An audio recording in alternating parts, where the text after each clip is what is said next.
ഗരുഡപുരാണം പ്രകാരം മരണാനന്തരം ആത്മാവിന് എന്ത് സംഭവിക്കും എന്നറിയാമോ?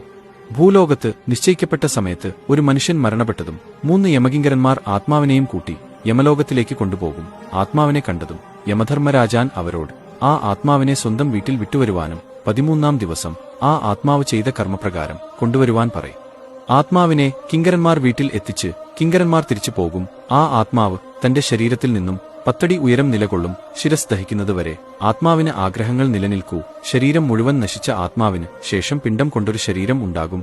മരണപ്പെട്ടയാളുടെ പുത്രൻ ആദ്യ ദിവസം ഇടുന്ന പിണ്ഡത്തിൽ ശിരസ് ഉദ്ഭവിക്കും. 2-ാമത്തെ പിണ്ഡത്തിൽ കഴുത്തും, 3-ാം നാളിലെ പിണ്ഡം കൊണ്ട് നെഞ്ചും, 4-ാം നാളിലെ പിണ്ഡം കൊണ്ട് വയറും, 5-ാം നാളിലെ പിണ്ഡം കൊണ്ട് നാദിയും, 6-ാം നാളിലെ പിണ്ഡം കൊണ്ട് പൃഷ്ഠവും, 7-ാം നാളിലെ പിണ്ഡം കൊണ്ട് ജനനേന്ദ്രിയങ്ങളും, 8-ാം നാളിലെ പിണ്ഡം കൊണ്ട് തുടയും, 9-ാം നാളിലെ പിണ്ഡം കൊണ്ട് കാലും, 10-ാം നാളിലെ പിണ്ഡം കൊണ്ട് മുഴുവൻ ശരീരരൂപവും ഉണ്ടാകും. ശേഷം താൻ വസിച്ചിരുന്ന വീട്ടിൽ എത്തി ഉള്ളിൽ കയറാതെ നടയിൽ നിലകൊള്ളും. വന്നുപോകുന്നവരെ നോക്കി നിന്ന് സത്യസന്ധരായി ദുഃഖിക്കുന്നവരെ കണ്ടു വിലപിക്കും. 11-ാം നാളിലും 12-ാം നാളിലും പുത്രൻ ഇടുന്ന പിണ്ഡം ഭക്ഷിക്കും. 13-ാം നാൾ കിങ്കരർ വീണ്ടും എത്തും. കയറുകൊണ്ട് കുരുക്കിട്ട് പിണ്ഡ ശരീരത്തെ വലിച്ചു കൊണ്ടുപോകും. ആ ശരീരം തന്റെ വീടിനെയും ബന്ധുക്കളെയും തിരിഞ്ഞു നോക്കിക്കൂടെ ചെല്ലും. ഒരു ദിവസം 247 കാതം ദൂരം രാത്രിയും പകലും യാത്ര ചെയ്യും. പിന്നീട് കർമ്മങ്ങൾക്ക് അനുസരിച്ചാകും യാത്ര. ആദ്യം ഭയാനകമായ ഒരു വനത്തിലൂടെ സഞ്ചരിക്കും. അവിടെയുള്ള ഇലകൾ മൂർച്ച ഏറിയതാവും. അവ യാത്ര ചെയ്യുന്ന പിണ്ഡ ശരീരത്തെ മുറിവേൽപ്പിക്കും. വിശന്ന് ദാഹിച്ച് പിണ്ഡ ശരീരം യാത്ര ചെയ്യും. പിന്നീട് വൈവസ്വതാ പട്ടണത്തിൽ എത്തും. അവിടെ പല്ലുകൾ കൂർപ്പിച്ച് മാംസഭക്ഷികളായ മൃഗങ്ങൾ പോകുന്ന വഴിയിൽ ഇരുവശത്തും ഉണ്ടാവും. ഭയന്ന് യാത്ര ചെയ്യുന്ന പിണ്ഡ ശരീരം അലമുറ ഇട്ടുകരയുന്ന ഒരുപാട് പ്രേതങ്ങളെ അവിടെ കാണും.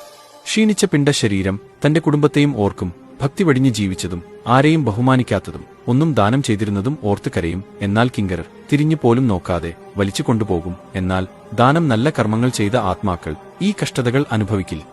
ശേഷം അവർ കാറ്റ് കൂടിയ പ്രദേശത്ത് എത്തും. ആ പ്രദേശത്ത് വിഷജന്തുക്കൾ ഒരുപാടുണ്ടാകും. അപ്പോൾ അവർ മരിച്ച് 28-ാം ദിനം ആകും. പുത്രൻ നൽകുന്ന ആദ്യ മാസബലി സ്വീകരിക്കും. പിന്നീട് യമ്യ എന്ന നഗരത്തിൽ എത്തും. ഇവിടെ വച്ച് 2-ാമത്തെ മാസബലി സ്വീകരിക്കും. ശേഷം സൗരി എന്ന നഗരത്തിൽ വച്ച് 3-ാമത്തെയും 4-ാമത്തെയും മാസബലി സ്വീകരിക്കും. പിന്നീട് കുറൂരപുരം എന്ന നഗരത്തിൽ വച്ച് 5-ാമത്തെ മാസബലി സ്വീകരിക്കും. റൗഞ്ചം എന്ന സ്ഥലത്ത് 6-ാം മാസബലി സ്വീകരിക്കും. ഓരോ നഗരവും ഒരുപാട് കഷ്ടതകൾ പിണ്ഡ ശരീരത്തിന് നൽകും. 7-ാം മാസത്തെ പിണ്ഡം സ്വീകരിക്കാൻ അനേകം പ്രേതങ്ങൾ എത്തും. അവർ മറ്റുള്ളവർക്ക് അന്നദാനം നൽകാത്ത പാപികളുടെ പിണ്ഡം തട്ടി എടുക്കും. പിന്നീട് പക്വപദം എന്ന നഗരവും, പിന്നീട് ദുഃഖദം, നഥാക്രാന്തം എന്ന നഗരത്തിലും, പിന്നീട് രൗദ്രം എന്ന നഗരത്തിലും എത്തും.